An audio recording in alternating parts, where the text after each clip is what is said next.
Toy Tooms, la Ligue des juges. Aujourd'hui, on est avec Mr Nasbrock. Aujourd'hui, c'est son tour. Salut Nassim, comment tu vas? Salut Toons, ça va bien toi, tranquille? En forme? Ouais, ça va, merci. Vas-y, présente-toi. Nassim Kerr alias B-Boy Nasbrock, TBB Fruity Flavor.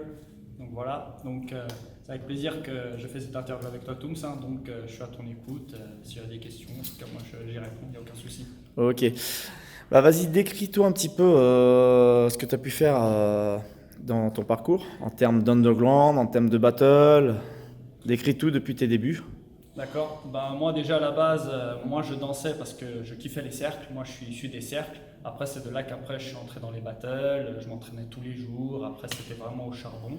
Et bien sûr après c'est ce qui m'a permis de voyager, après d'avoir été aux Pays-Bas à l'IBE, après au Red Bull, après dans d'autres compétitions aux États-Unis également. Et c'est ce qui m'a permis de faire ce que j'ai fait au jour d'aujourd'hui, d'être après rentré TBB, d'être le premier Français à être rentré TBB, et ensuite après de l'avoir amené en France et de continuer après davantage à m'entraîner, de vouloir continuer à kiffer dans les cercles et vraiment kiffer de la danse. Ok. Qu'est-ce qui t'a emmené dans la danse? Quels sont tes débuts?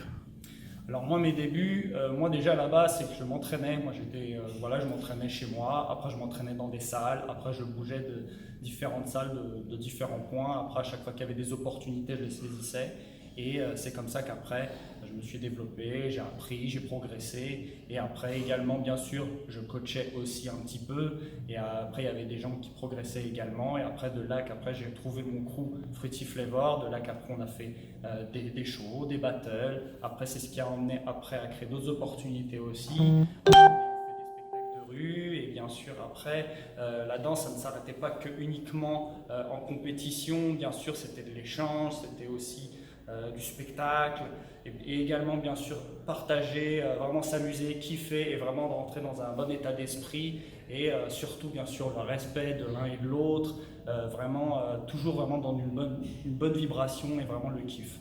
Voilà. Ok. La suivante question, c'est pourquoi tu rejoins la cause de la Ligue des juges? C'est une très bonne question parce que c'est tout simplement le manque de reconnaissance qu'il y a déjà dans les jurys en battle. C'est-à-dire qu'on a tendance à voir toujours les mêmes têtes, des gens qui n'ont pas forcément leur place même en tant que juge. Déjà, ce qui est dommage, c'est qu'en plus, maintenant, le breakdance, c'est rentré, plutôt la culture hip-hop, c'est rentré plutôt dans un système de compétition au lieu de plaisir, de kiff. Et ce qui est dommage, c'est que maintenant, avec le temps, ça commence à se droguer en sucre raffiné et c'est dommage qu'au fil du temps, mais c'est peut-être pas à présent maintenant, mais au fil du temps on va rentrer dans un système cancéreux et c'est dommage que en fait ça se dégrade quasiment comme ça au fil du temps. Et ce manque de reconnaissance, eh ben, c'est à l'égard de tous les anciens qui méritent d'être plus souvent jury et en plus de ça ils sont en meilleure position pour être neutres avec les situations actuelles. Comme ça, au moins, il y a des visions différentes comparées aux différents types de danse. En général, on a tendance à vouloir mettre des personnes en avant parce qu'ils veulent rechercher de la notoriété, ils veulent saisir des opportunités là où ce n'est pas forcément visible. Et très souvent, on le fait pour des mauvaises raisons. Alors que parfois, même, il y a aussi d'autres problématiques comme les orgas. Les orgas ne sont pas forcément au courant de ce qui se passe dans le milieu du b-boying. Alors, ils vont le prendre par le biais de différentes connaissances. Et le manque de connaissances à travers dans le domaine du b-boying et de la danse, même dans le hip-hop, eh ben, ça génère après des distorsions différentes. Et après, c'est de là qu'après, rien ne va plus, personne n'est content, à chaque fois, les gens se peignent et ça gâche ce plaisir, ça gâche ce kiff. Et les gens, après, ils ne kiffent plus. Alors, les gens, et après, il y en a que de plus en plus qui arrêtent. D'autres qui continuent parce qu'ils kiffent vraiment ce mouvement. Et ça, c'est normal. Et bien sûr, on passe surtout à côté des meilleurs moments qu'il y a dans le breakdance, quoi, et dans le b-boying et dans la culture hip-hop. D'accord. Voilà. On est d'accord que toi, tu as arrêté le circuit du battle aujourd'hui. Moi aujourd'hui j'ai arrêté le circuit du battle, ça fait quand même maintenant presque 3-4 ans parce qu'au jour d'aujourd'hui, voilà, il y a des virages qui font qu'à présent ça tourne, il y a d'autres portes qui s'ouvrent et qu'à présent besoin aussi de prise de recul parce que au fil du temps, quand tu passes beaucoup de temps à t'entraîner pour des compètes, et en fait tu ne fais que travailler, en fait entre guillemets c'est du travail. Et au bout d'un moment, quand c'est plus de travail que de plaisir, il y a des équilibres.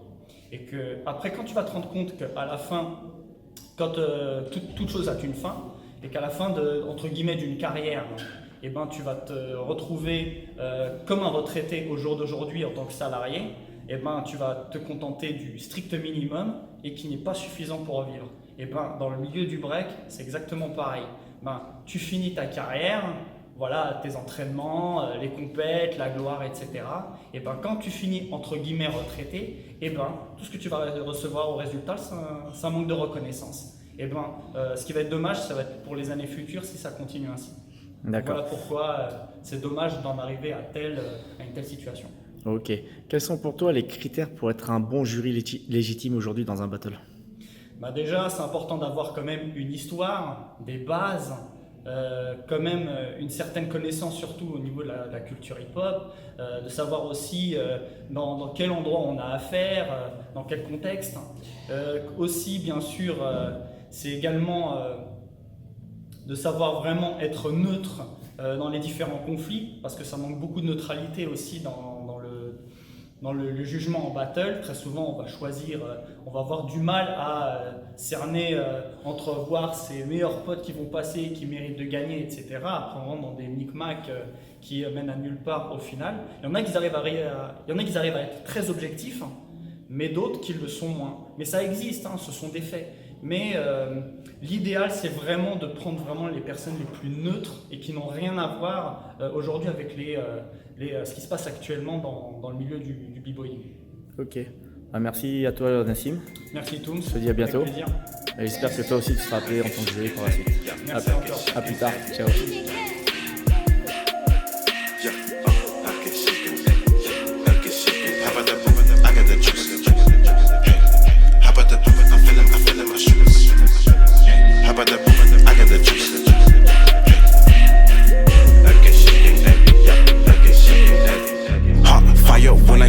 Flames burning to my skin. AK-Shaking, that's my name. Boy, you know it ain't gon' change.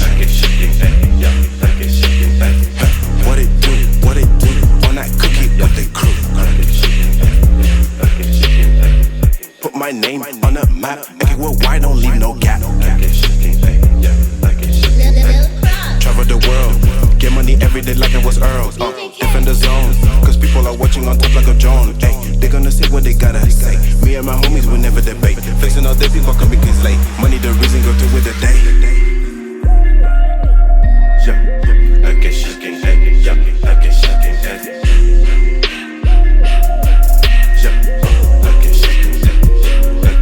how about the all I can see is my phone beeping and beeping and beep. Bring out the loop. No, we gon' sample and cut it. No, we gon' sample and cut it. You know my gang. Okay,